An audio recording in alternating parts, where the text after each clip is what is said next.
Love this podcast? Support it and sponsor today. Simply head to ozcastnetwork.com for details.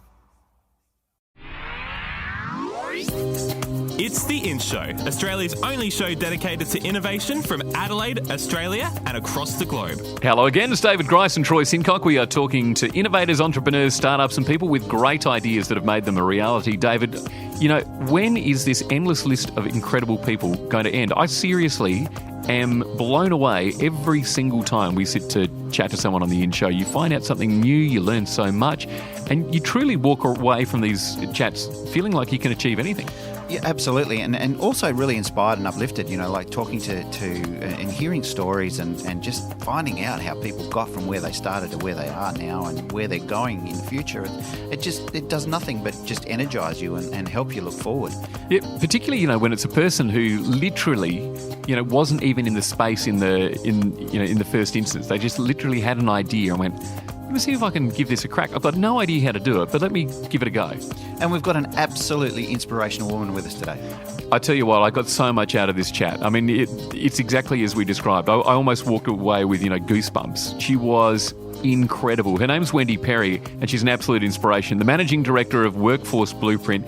She works across education and training, and she's developed, designed and implemented systems for workforce planning and development, entrepreneurship and education throughout her career. It's taken her to all corners of the globe. So, Wendy, where did you develop your passion for this work?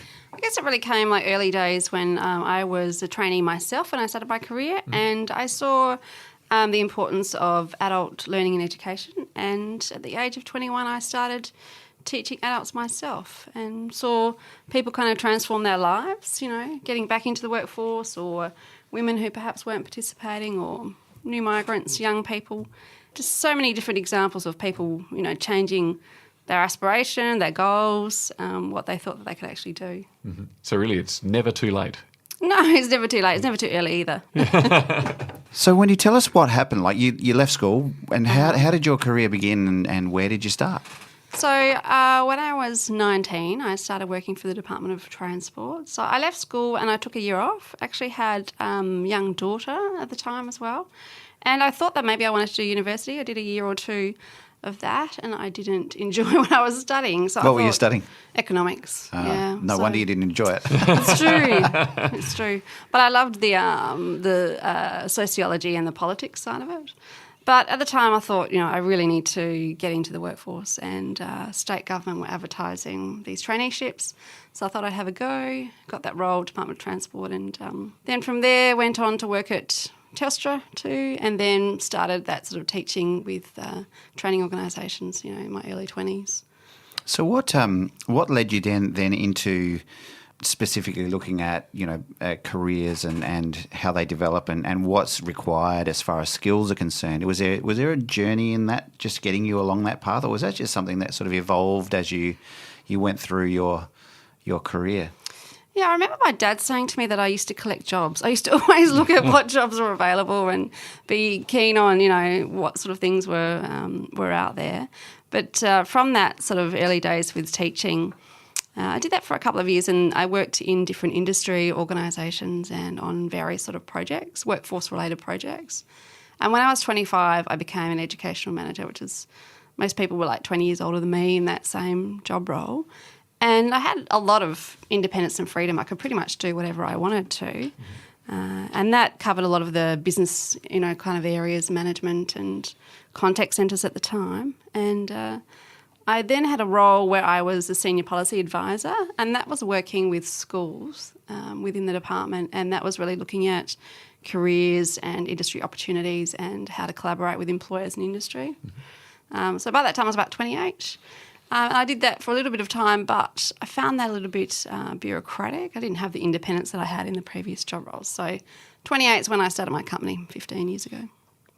That's extraordinary. That's an early start. You obviously, just found your lane and discovered that really early. It's wonderful to hear about the impact that you feel that you can have on people's lives through your work. Mm-hmm. I know that having worked in radio for most of my life, there was it happens many times where there'll be an entire turnover of staff or they'll completely change direction. I'll never forget being a young person and having all these people that I grew up listening to on the radio and held in really high regard, and then saw them all got lose their jobs one after the other on the same day, and then realise that those guys, really thought that they were going to be doing the same thing all of their lives, and that they were put into this moment not by their choosing, where they all of a sudden had to think, what can I do now? Yeah. Yeah, it really does. And they ended up doing all sorts of different things, they'd in sales jobs and all kinds of stuff.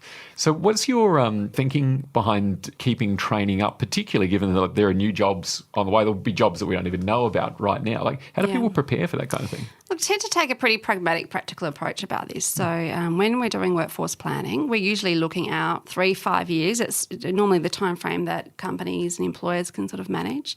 If it's like with a country or a region, we might be looking at 15 or 20 years. But a lot of it comes down to what people can also cope with and manage in terms of that change. And you've got to sort of have the conversation and try and put people into that 3 to 5 year picture, which can be challenging, but there's some different techniques and tools that you can do to do that. And you've got to make the scenario as real as you possibly can to then figure out, okay, well, what would the job roles in fact be? What would you sort of be doing day to day? What kind of technologies might you be using? And what sort of skills would you need? And there is clearly like a set of common 21st century capabilities that if you have those sorts of things, you can pretty much, turn your hand at anything else or pick up other technical skills. So, what are those skills? There's quite a few. There's about 9 of them, so I won't remember them all off the top of my head. Communication is key, but it's not basic. It's more about actual influence and persuasion and bringing people along with you and being able to pitch in conversation and so on. There's things like imagination and intelligence. And there's a lot of discussion about artificial intelligence, technology, robotics impacting on job roles. And it's almost like the human aspect of the job role is going to get more human, if that makes sense. There's science, technology, engineering and maths combined with entrepreneurship, but applying that in a particular industry sort of area as well. Many things that, you need to sort of make sure that you're not redundant, basically. Yeah. And you obviously look at a couple of different lenses. So you have a lens where you're looking at from the employer's point of view, and then you're also looking at it from the students or the people that are trying to gain work's point of view. Yep. What are you finding through your work with employers particularly that are key points that you're having to help them with in order to get them ready for the future as well? I think, that point about thinking in that 3 to 5 year window when they don't normally do that, like they're still usually focused on pretty operational type things. They don't always have a strategic view about their workforce. They might about their business, but then when you go, okay, well, what does that mean for your workforce specifically? Some people will put up barriers and just say, well, how can we even know? But it's almost like if you can't define that, if you can't have a go at that at least, then whatever happens is going to just roll on and it's totally out of your control. But generally speaking, employers will focus on some of those 21st century capabilities that I mentioned before. Younger people and job seekers think that the technical side of things is more important. So there's usually a mismatch, if you like, between what employers and industry are looking for and what younger people or people entering the workforce, whatever cohort they might be, thinks important. And that sort of plays out in all sorts of different ways. It also plays out as a systemic sort of way in our whole, education and training system too, if you don't have people switched on to what employers and industry are looking for. So has there been a notable difference throughout your career in terms of, that communication piece that you talk about and how, vitally important that will be in future and, the human elements of jobs being even more human? With people growing up surrounded by technology, do you find that that's missing? I don't know if it's missing, but I think it's about where you place the emphasis or the importance. And definitely, being across new discovery technologies is really important, but that's more to enhance your human skills, if you like, rather than to make that the total focus of it. And you definitely need to have like an open mind to what's on offer. And in fact, our aim is to be at the forefront of that, because if you don't know what's coming, what those technologies are the potential that they can have in terms of the impact, you are then likely to perhaps study something or go into an area where, there's not the opportunity. So you've got to have a broader sort of perspective and more of a global perspective. So that's definitely something. Cultural and global was one of the other capabilities, and that's one of the areas that perhaps, in Australia we don't have as much of a focus on as what we should. You do a lot of work overseas. What can you tell us a little bit about that? For sure. So it varies from doing a workforce plan for a country like Bhutan to hosting delegations from the Maldives on their apprenticeship system and education, as well as capability and capacity development. And that has different sorts of flavours. So we regularly host entrepreneurial startup, scale-up delegations from places like Indonesia. That includes ministries and, unicorn-type companies and people participating in their 1,000 startups program. So essentially you're bringing people out to Australia or to Adelaide particularly to have a look around and to learn from what they see, and then they go back with, more information, more skills to push them forward? There's an in-country part as well. And then what we're aiming to do is line up those companies with Australian-based startups and companies where they could have potential partnership and explore different markets. And other groups we host from places like the Philippines, that might be industry-specific capability like food and wine and tourism or that sort of example. So you talked about the workforce plan for Bhutan. How the heck do you Yeah, start? I know. Firstly, how did it come about? And secondly, how did you go about doing that? I know. This story is just, I love this story because we were, doing a lot of work in Australia. We work in every state and territory, all these different regions, but really had a passion to have like a broader impact because we could sort of see, how the work impacts on and changes people's lives and companies and so on.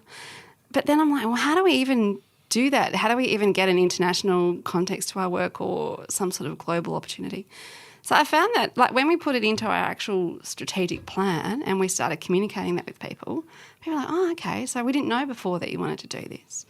But I remember with Bhutan, I got a phone call and it was Christmas Eve in 2012, I think it was. And I sort of looked at my phone and I saw this guy's number flash up and I sort of knew, oh, well, if he's ringing me, there's something kind of important perhaps happening. And it's really weird to do this on a Christmas Eve, when I'm at home cooking with the girls and everything. And so I answered the phone call and he said, Wendy, I've got this opportunity. I wondered if you were interested in doing some work in late January, so pretty quick, in Bhutan and the Maldives. And there were 2 projects that were back to back. So that was more capability development to start off with, running, workshops and working with the ministry, heads of industry, the universities, the TVET institutions. And over time with Bhutan in particular, that's built into a long-term relationship where we've had a number of delegations here, been to Bhutan, on trips a number of times, and they had this local group sort of have a go at doing their workforce plan. And then when I was there, the head of the ministry asked me to have a look at it and it clearly needed a lot of work. So we took more of a coaching, mentoring approach and worked with those guys from the ministry as well to really get it up to scratch so that they would be proud of something for their whole country. So did they have set ideas about what they were trying to achieve, or did you sort of come in with a bit of a blank canvas and go, okay, what can we create here? Well, Bhutan is an adorable country and they do get worried about things like unemployment, even though compared to Australia the unemployment rate is really, really low. They also have the Gross National Happiness Institute because they're the country that, measures happiness. So there's 9 elements in that and part of that is about economic development, social workforce participation. But it's also about how you spend your time and your health and your family. So there were bits of the puzzle. This is often what our work is like. So there's pieces of the puzzle. There would be perhaps a broad strategy about where the country was going to go from an economic sort of point of view. And then obviously they want to figure out how do you match your workforce to it. Most people don't have a systematised approach to workforce planning and development. That's the key point of difference with the way that we work. And we also have an approach where we don't hold on to that IP tightly. It's something that everyone should be able to do. So what does a workforce plan actually look like? Like when you talk about it, it sounds like an amazing document, but what does it actually tell people? It's probably not as complex. People make it more complex than what it needs to be. So the sort of approach, if you were reading a document, it has a bit in there about the full picture. So what's going on in whatever the context is, what's the implication for your workforce. It has an analysis of the current workforce at this time. What does the workforce look like? What are some of the strengths and gaps and so on? The bit that's the hardest bit is then knowing what you want into the future. So you've got to be able to describe that and say what your critical job roles are and your critical capabilities and figure out how far out you're looking. And then it's pretty much, we've got this workforce now, we want this one into the future, what's the gap? And then there's an action plan that follows. And you can get a nice report, let's say, but the key thing is about the actual actions and knowing what you're going to do to address those gaps and the priorities and who's involved. So that is made much more of a focus in the work that we do rather than a nice, pretty report. How often does something come out of that process which takes you by surprise and, presents an opportunity that no one in the room saw? So sometimes, because we're pulling together the bits of the puzzle and people have done maybe some work before, we'll have an existing set of problems or issues or gaps. But I think what happens when we're looking at all of that evidence, the thing that surprises me the most is when there's not something there that we would expect to be there. I don't know if that makes sense. But, when you've looked at so many workforce plans over the years and you think, okay, well, they're not looking at new discovery technology or innovation or global expansion. If they're not focused on that and you know that really in that industry or in that region, that location, that country, they should be, then you sort of go, what's going on with this? Yeah. I suppose it just shows that, people are coming from their own context, aren't they? Having someone, see it newly from outside, probably opens up a world of possibilities. Yeah, and, there is a lot of commonality as well. So because you're talking about workforce jobs, skills, and often it doesn't matter what industry or what country or region. Like I had this conversation recently when I was in Bhutan, and I was around the table in my traditional dress with these tourism operators. Traditional dress is like this really bright sort of jacket and this long skirt and, with all of these employers. And you just sort of pinch yourself and go, I could literally be sitting around a table in New Zealand or, somewhere in Europe with the same sort of group of employers, and they all say the same thing about what they're trying to do, what they're looking for. Yeah. So what's the most common thing that you are finding? The most common thing is probably that digital capability area. Leadership is often something, and every workforce plan says that communication could do better. The thing that changes is what the critical job roles are and what the priority kind of capability areas might be. And part of that depends upon how much effort perhaps has been put into different things in the past or the point in time that you're doing the workforce plan, for the organisation or the industry sector. But what we're seeing increasingly, which is a bit of a shift even from a couple of years ago, is more and more acute skill and labour shortages. We just did a workforce plan, for example, for Kangaroo Island, and that example is one of those where the population, 4,850, less than 100 unemployed people, there is over 40 critical job roles on the list. Now, they don't all need huge numbers in them, but, particularly where the population's smaller or you're in a regional location. We just did one in Sunraysia as well. So there's a flip around that's happening, at least in the Australian economy anyway, back to massive skills and labour shortages. And when you're talking about communication, are you referring to the way people talk to each other, or is it a broader sort of brush than that? And then my second part of my question to you is what do you do to help? So some of these things are pretty basic. Like it is about how you communicate day to day and how you encourage your team members and, recognise what they do and just also pick up more from a behavioural perspective about what's going on.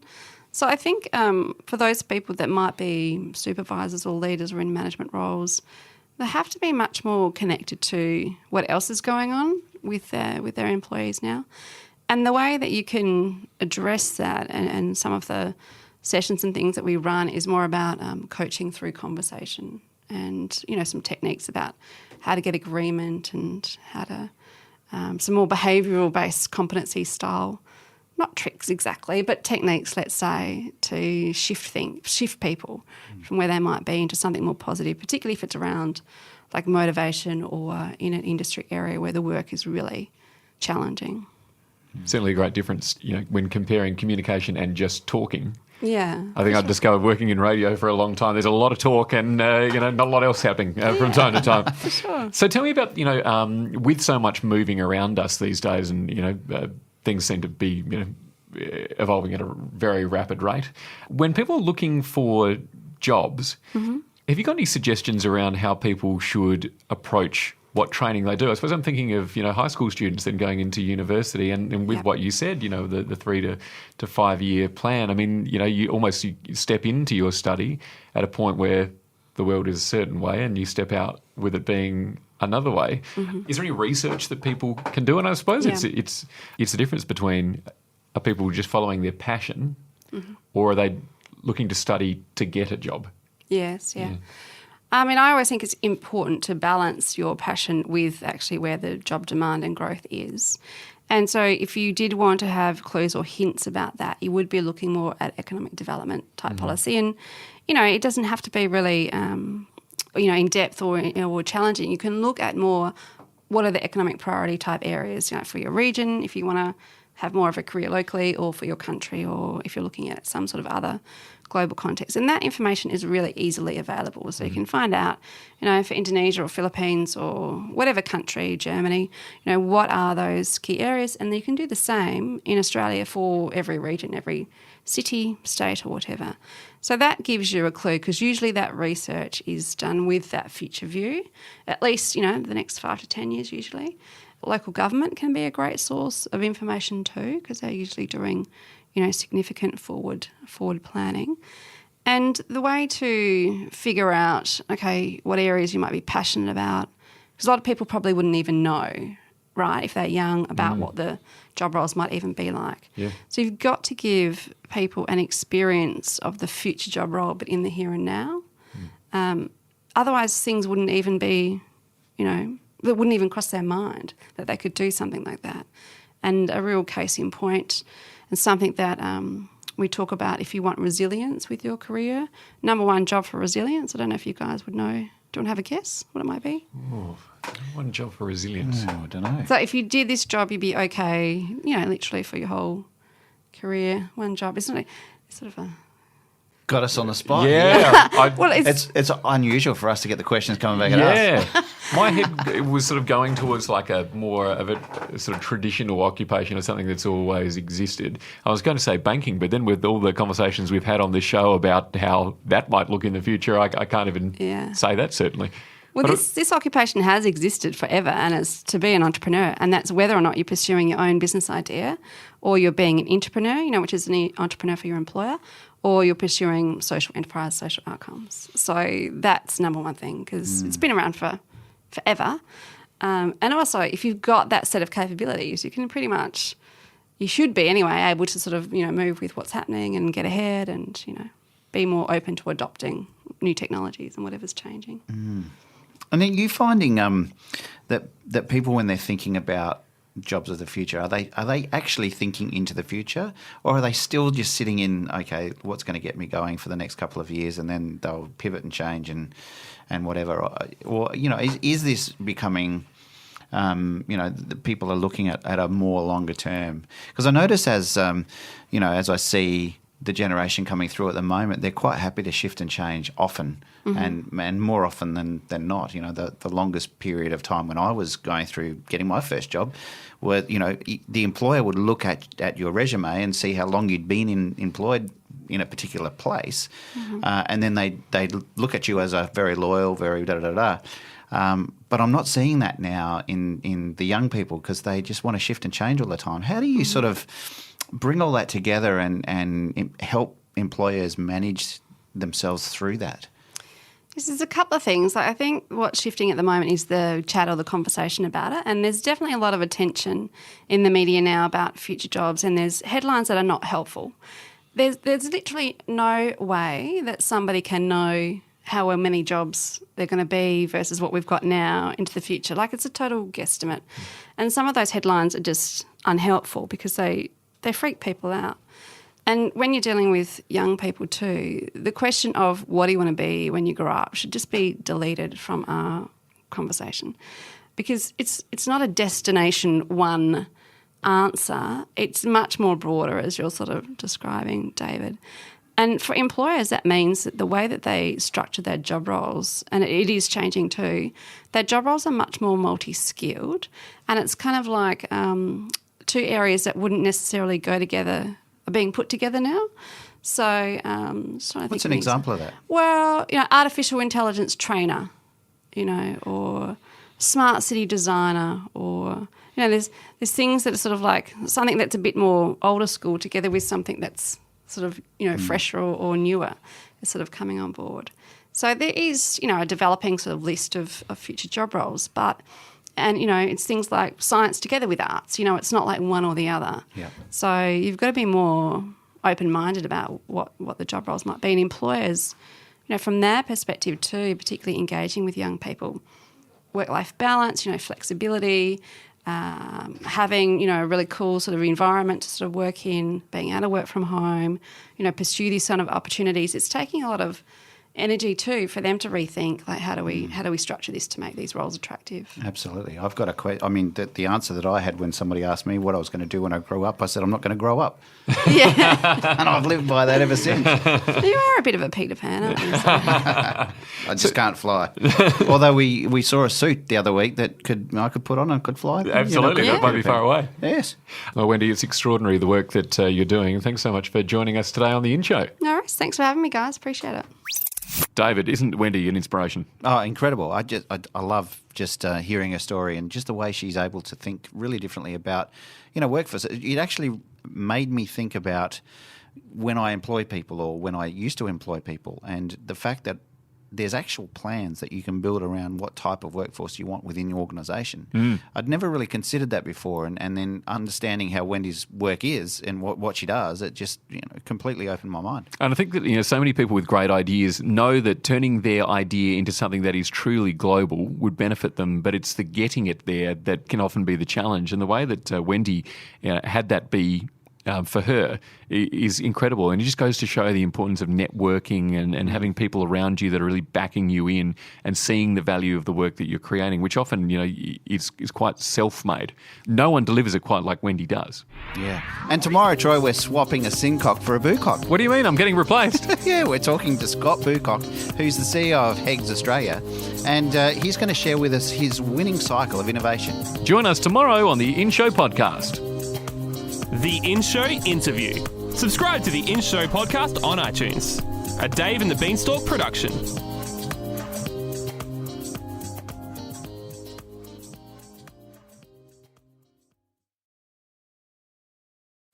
Love this podcast?